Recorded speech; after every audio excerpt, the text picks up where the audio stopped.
আসসালামু আলাইকুম। মজার একটা সালাদ বানিয়েছি ঘরে রাখা ফ্রুটস দিয়ে।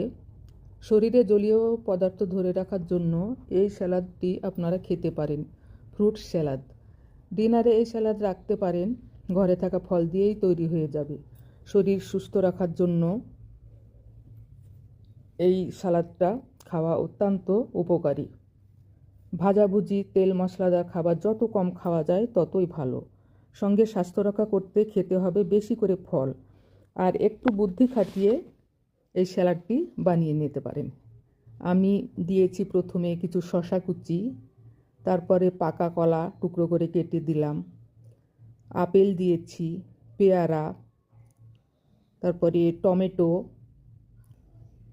দেওয়ার পরে আমি তার সাথে দিলাম একটুখানি গোলমরিচ গুঁড়ো স্বাদ আনার জন্য, তারপরে দিয়েছি বিট লবণ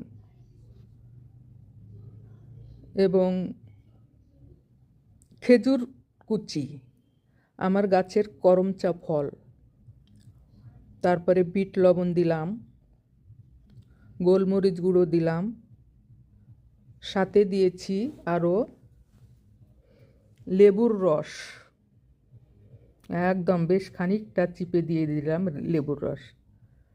সেদ্ধ ছোলা দিয়েছি, মিক্সড বাদাম দিয়েছি, তারপরে জম্পেশ করে মেখে নিয়েছি।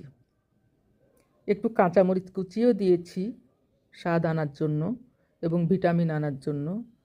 মেখে নিয়ে সেদ্ধ ডিম টুকরো করে দিয়েছিলাম পরে খাওয়ার সময়, আগে দিলে তো নষ্ট হয়ে যাবে। তো কেমন হয়েছে সালাদটা বলেন।